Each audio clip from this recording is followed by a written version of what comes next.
রাজা বলছি সত্যবতী, এই সংসারে কেউ কারো নয়, দুদিনের মায়ার অভিনয়। এই মায়ার অভিনয় যেদিন শেষ হয়ে যায়, সেদিন দেশের মানুষ দেশে চলে যায়।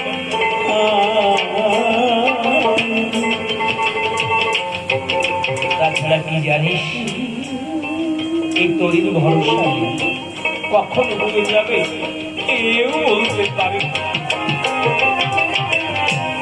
কেননা যারা জীর্ণ তরিত, এই তরিখানে হরিনামের নিঃশ্বাস তুলে দিতে পারিনি। আজ মায়ার সংসারে আবদ্ধ হয়ে পড়ে আছে। যদি এই তরিতে হরিনামের নিঃশ্বাস তুলে দিতে পারতে, তাহলে হরির কুলে তরিখানা একটু বেঁধে রাখতে পারত। শহর রাজার মৃত্তিকায় পড়ে কাঁদছে, কেঁদে কেঁদে জরা জীর্ণ ওরে মানব তরি রে,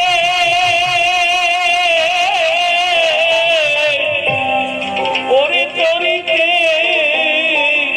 হরিনাম করি নাই, জরা জীর্ণ মানব তরি রে,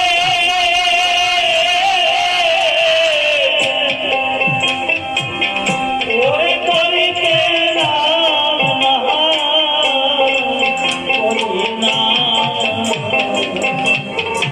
আমার আশা যাওয়াই, আশা যাওয়াই জন্ম গেল রে।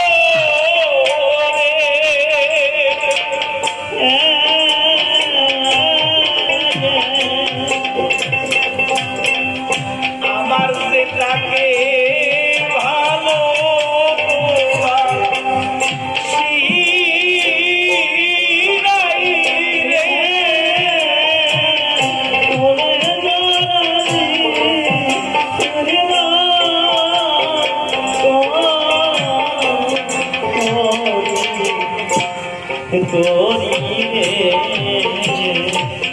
শুধু এই জরাজীর্ণ শহর রাজার একার নয়, এখানে যত ভক্তিমতী মায়েরা ভক্তগণ বসে আছেন, নিজের কাছে নিজে জিজ্ঞাসা করে দেখুন, কেউ বলতে পারে না যে এই দেহে একটা জরা বেশি নেই।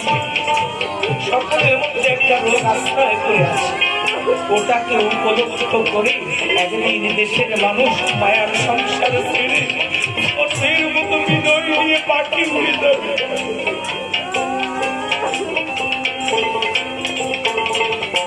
একদিন পাখি উড়ে উড়ে যাবে,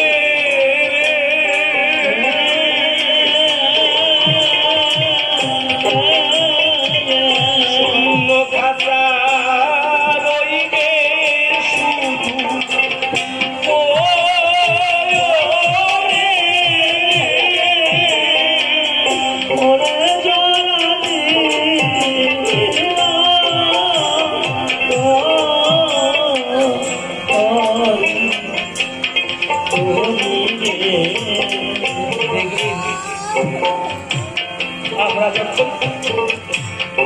আমরা যখন বিপদে পড়ে যাই, দেখি বিপদ থেকে উদ্ধার হওয়ার কোনো পথ নেই, তখন কিন্তু সংসারে দুইজন মানুষের কথা মনে পড়ে যায়।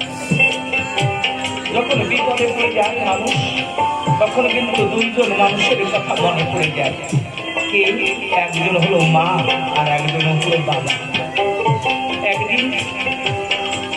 একদিন ছেলের চোখের জল মা দেখলে অমনি কোলে তুলে চোখের জল মুছে দিত।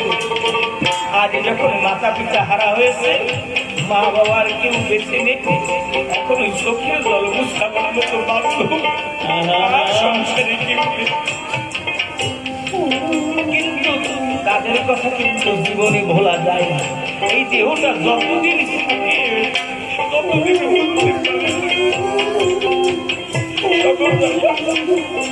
আজ ভিখারি বাড়িতে পড়ে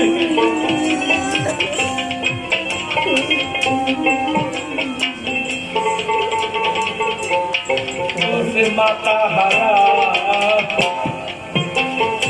পিতা হারা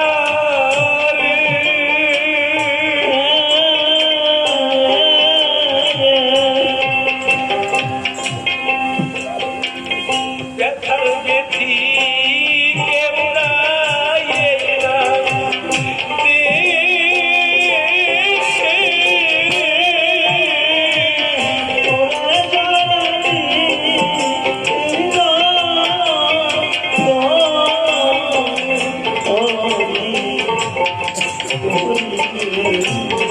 আমার মাতাও নেই পিতাও নাই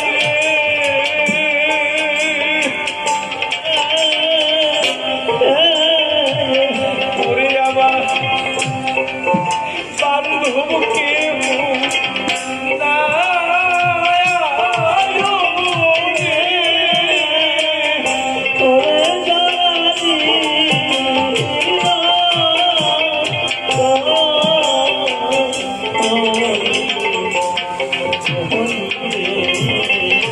আমি কি করিব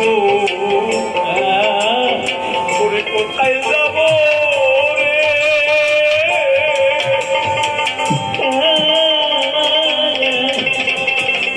ওরে দয়া নেই বিপদে দয়া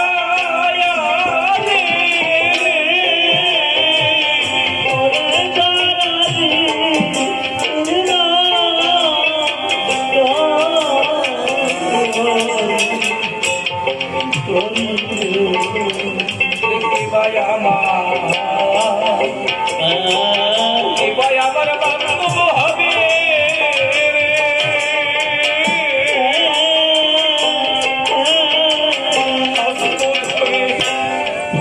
তোমার কাছে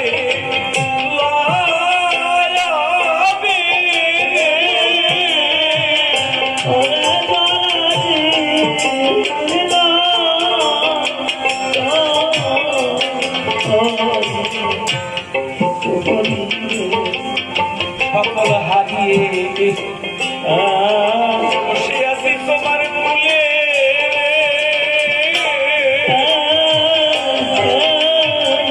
ওরে বন্ধু পার করয়া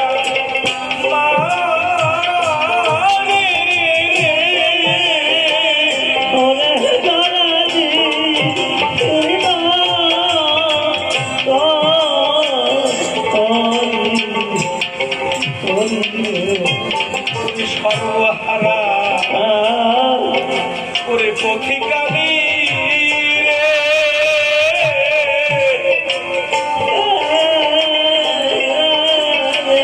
ওরে পথে বসে আছি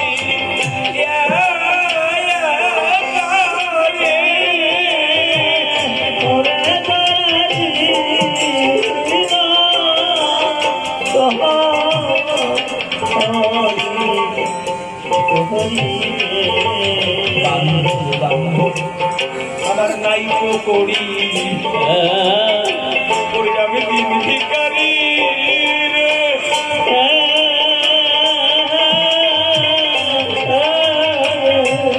পড়ি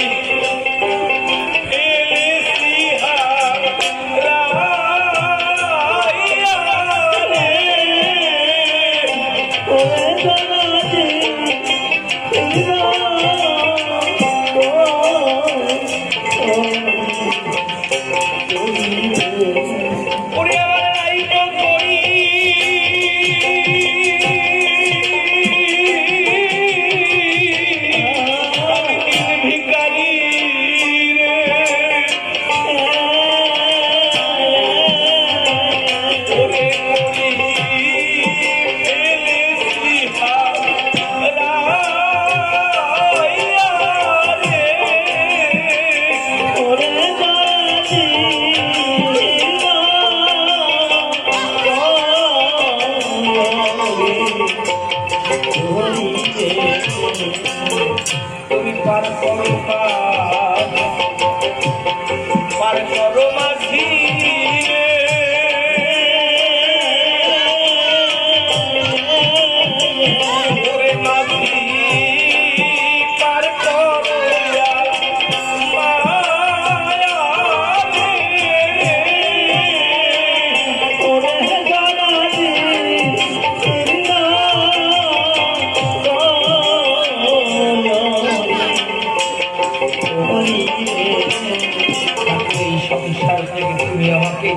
পার করো এই সংসারের জ্বালা সহ্য করতে পারছি এই সংসারের জ্বালা দেওয়ার সহ্য করতে পারছি না যে ফুল থেকে তোমার ফুলে প্রভু সংসারের জ্বালা ওরে বড় জ্বালা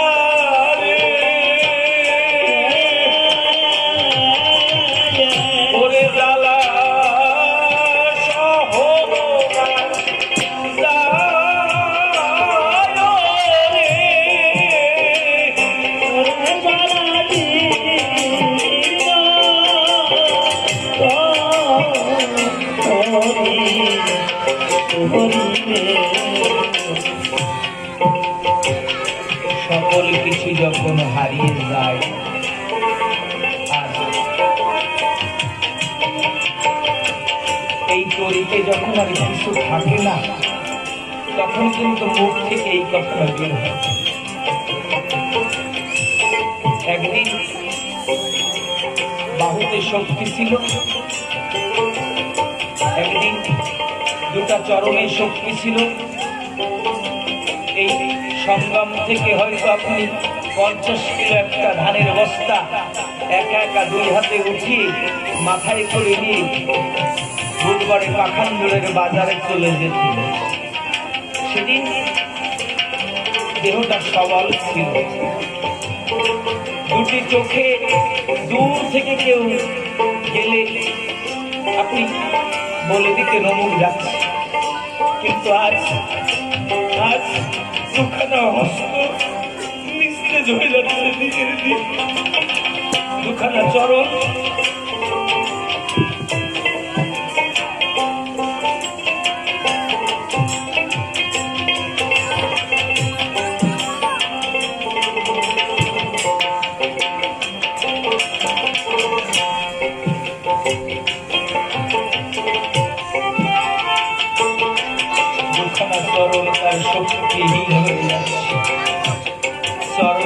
বলছে বন্ধু তোমাকে আর বইতে পারছি। চরণ বলছে বন্ধু তোমাকে আর বইতে পারছি। হস্ত দুখানা বলছে আমাকে বিরাম দাও। কেন জানো? আমিও আর পাচ্ছি না। মন তখন এই হস্তকে বলছে কেন পাচ্ছিস না? বলবে সারা জীবন ধরে সংসারে ভালো হবে কি করে তাই করিয়েছিস। তোর জীবনে কোনদিন সাধুগুরুর চরণ ধুলি পুরস্কৃত তাই আজ তোর কাছ থেকে বিদায় নিয়ে আমাকে চলে যেতে।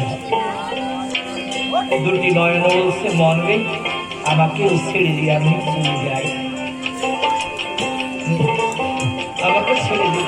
মন বলছে নয়ন আমি তো তোর কোনো ক্ষতি করিনি, হয়তো দুখানা চরণ দুখানা হস্তকে আমি কর্ম করতে বলেছি তাই করেছি, কিন্তু তোর তো কোনো ক্ষতি করিনি। নয়ন বলছে আসলে কি জানো মন, তুমি যে আদেশ করেছো সেই পথ দেখে আমাকে চলতে হয়েছে, কিন্তু কোনদিন এই দুটি নয়নে সেই হরিদর্শন করার জন্য নিয়ে যাব, সাধু দর্শন করতে নিয়ে যাব, তাই তোমার কাছ থেকে আমি বিদায় নিয়ে চলে যাচ্ছি। এই দুটি নয়ন শুধু তোমার দেহে গোবিন্দ দিয়েছিল হরি দিয়েছিল বলে পেয়েছি, কিন্তু এই দুটি নয়নের যে কর্ম তা তুমি কখনো করাও না, শুধু নিজের স্বার্থে কর্ম করিয়েছ কিনা তাই সময় থাকতে অন্ধ হয়ে যাচ্ছে। এক করে কিন্তু তরি থেকে সকল কিছু বিরাম হয়ে যাচ্ছে।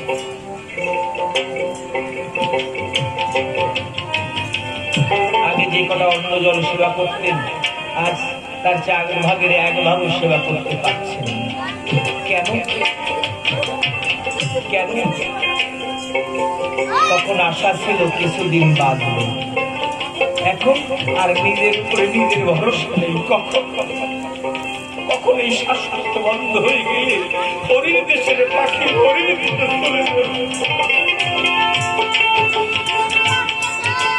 দীনবন্ধু বলে শ্বাসকষ্ট বন্ধ হয়ে গেলে এই খিচায় যে পাখি আছে সেই পাখিগুলি চলে যাবে, আর থাকবে না। পড়ে থাকবে শুধু শূন্য কাঁচা। ওই খাঁচা শূন্য, একদিন পাখি যাবে উড়ে।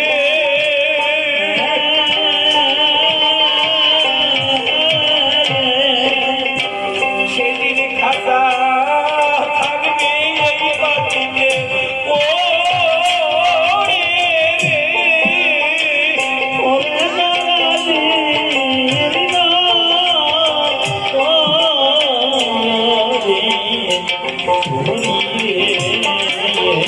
সেদিন এই খাঁচা থেকে পাখি উড়ে যাবে।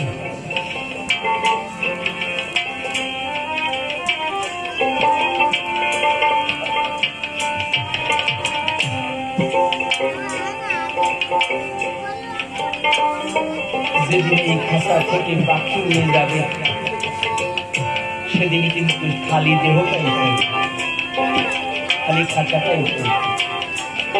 এর যত্ন আর বেশিক্ষণ থাকবে না। এই দেহ নিয়ে খাটনি খেতে, এই চরণ দিয়ে দেহটাকে বইয়ে নিয়ে আপনি দেহ দিয়ে যাদের জন্য এত কিছু করেছেন তারা কিন্তু এই দেহখানা পুড়িয়ে ছাই করবার জন্য বাঁশের গোলা তৈরি করবেন।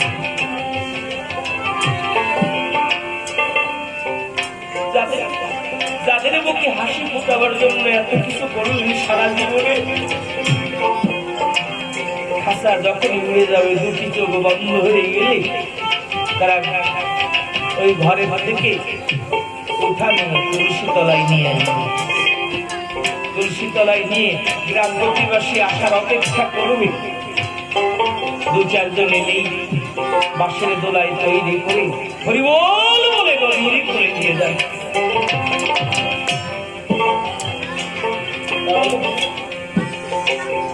যে তরিখানা ঠাকুর দিয়েছিল, সংসারও করিস নামও করিস, কিন্তু আমার জীবনে শুধু সংসারই করা হলো, মিঠাই গেল এই মানব জীবন। কিছু মুখ দেখে করে নাম দিলাম আপন, 2 দিন পরে দেখলাম যেন আমার ঘুমের ঘরের স্বপ্ন, সংসারটা আপন করতে।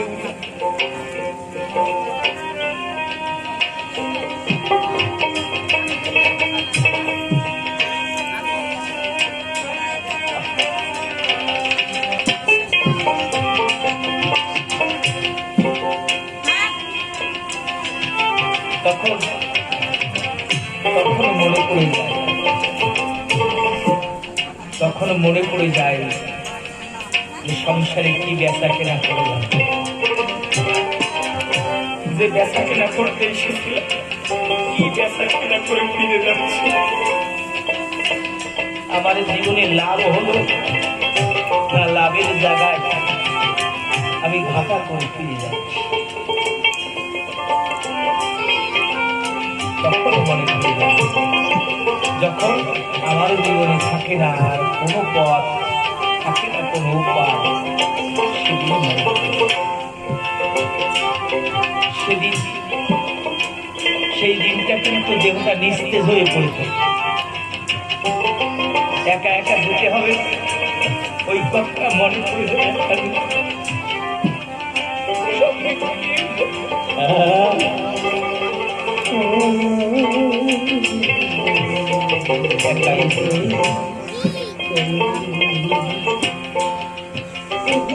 সর্বঙ্গ নিস্তেজ হয়ে গেছে, শুধু মুখ টুক নড়ছে, চোখ দুটো নড়ছে।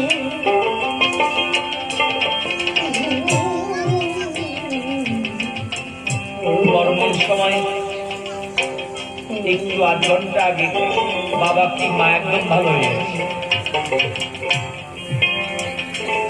যাদের মুখ দেখে দেখে আপন মরে তুলেছিল তারা বলছে যে না, এই যাত্রা আর মরবে না। কিন্তু ভগবান তোমাকে যখন পাঠিয়েছিল তোমার রোগগ্রস্ত অবস্থায় তো পাঠাইনি, তোমাকে ভালো করে পাঠিয়েছিল এবং যখন তোমাকে নিয়ে যাবে তখন তোমাকে ভালো করে নিয়ে যাবে। কিন্তু আমার কর্ম অনুসারে, কর্ম অনুপাতে আমাকে তেমন জায়গায় জায়গা হবে।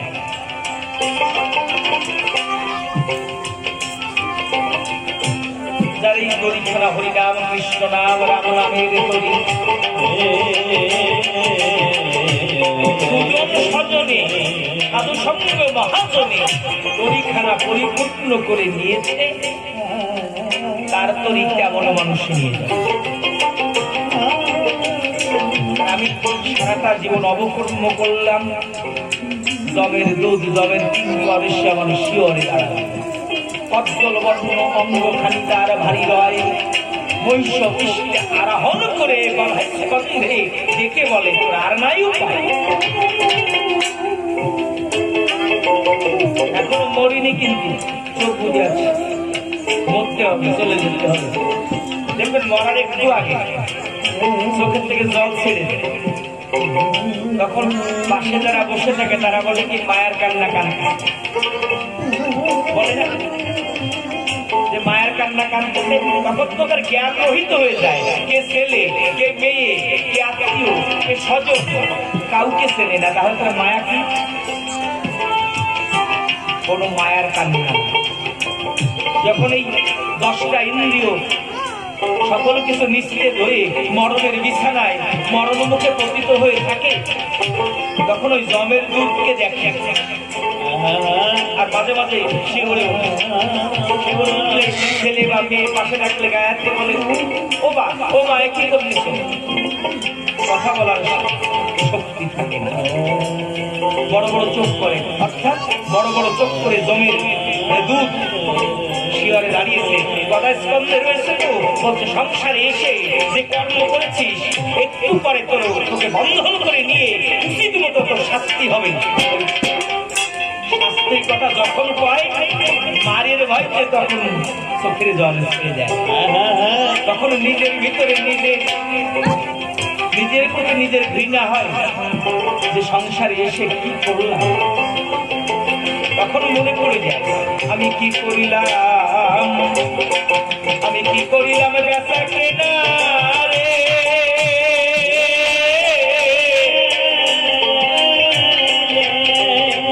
দীনবন্ধু তোমার কাছে দে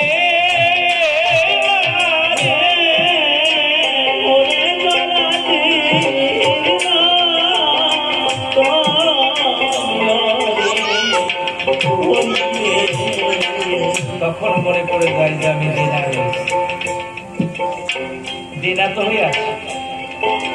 কেন? যখন ওই দেশ থেকে এসেছিলাম ভগবান বলেছিল যে সবাইকে একটু একটু ভালোবাসা দিয়ে আমাকে একটু ভালোবাসা দিস। কিন্তু ভালোবাসা সবাইকে ভাগ করে দিতে দিতে আমার ঠাকুরের জন্য না খালি হয়ে গেছে। এখন তো পথের পথিক পথের ভিখারি হয়েছে। যে ধনে তাকে বাধা যায় সেই ধন আমার কাছে নেই বলেই তো বলছি, আবার নাই তো করি দিন ভিখারি। সব শেষ হয়ে গেছে, চোখের জল ছাড়া আর কিছু উপায় থাকে। তখন দেওয়ার মতো কি থাকে? দেওয়ার মতো থাকে শুধু 2 নয়নের জল।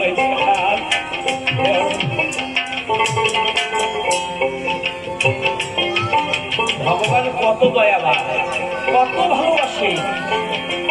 শুধু একটু চোখের জল দিলেই অস্ত্র ধরে তার বলে টেনে নেবে। নারদ এক জায়গায় ঠাকুরের কাছে বলেছিল, ঠাকুর বলছে, নারদ, যে করে আমার আশা আমি করি তার সর্বনাশ। নারদ বললেন, প্রভু, যে ভক্তের তুমি সর্বনাশ করো সে তোমাকে কি দেয় প্রভু? যার সর্বনাশ করো তার তো কিছু থাকে না, সে তোমাকে কি দেয় বলো? সে তোমাকে কি দেয়?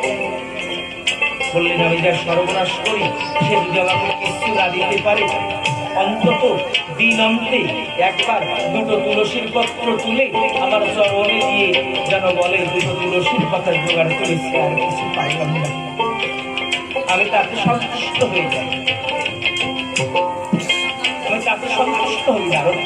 বললেন, প্রভু, যদি সে তুলসীর পাতা না জোগাড় করতে পারে তাহলে তুমি তার হও না। বললেন, যদি তুলসীর পাতাও না দিতে পারে তাহলে সে যেন আর একটা কাজ করে। কি কাজ? বললেন, গঙ্গা যমুনার একটু জল এনে যেন আমার চরণে দিয়ে বলে আমার কিছু দিয়ে। নারদ বললেন, প্রভু, যে দুটো তুলসীর পাতা জোগাড় করে দিতে পারছে না সে গঙ্গা যমুনার জল কেমন করে এনে দেবে প্রভু? ঠাকুর বললেন, নারদ, আমি তো ওই গঙ্গা যমুনার জল চাইনি। প্রতিটা ভক্তের দিয়েছে দুটি নয়ন, একটা নয়ন হলো গঙ্গা আর একটা নয়ন হলো যমুনা। ভক্তের কাছে, ভক্তকে যখন সব কিছু ভক্তের কাছ থেকে আমি কেড়ে নিই, ভক্তের কাছে দেওয়ার মতো কিছু থাকে না। আমি যাকে সর্বহারা করে দিই তার তো দুটো নয়ন রাখি।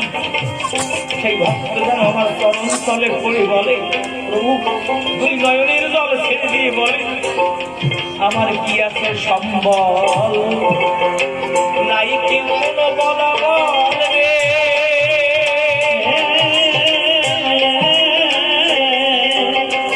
আছে শুধু দুই নয়নের জল রে।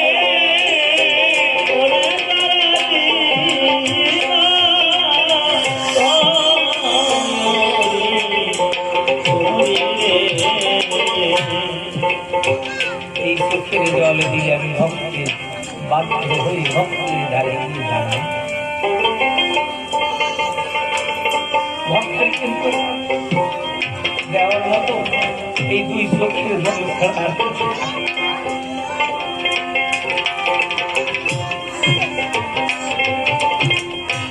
মৃত্তিকায় পড়িয়া সগর সাধন করেছে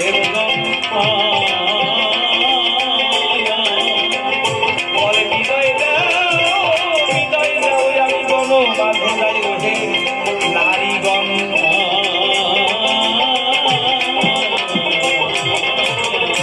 সত্যবতী আর কেশিনীর কাছ থেকে বিদায় বিদায় লইয়া, হৃদয় লইয়া সকল রাজা চলিতে লাগিল।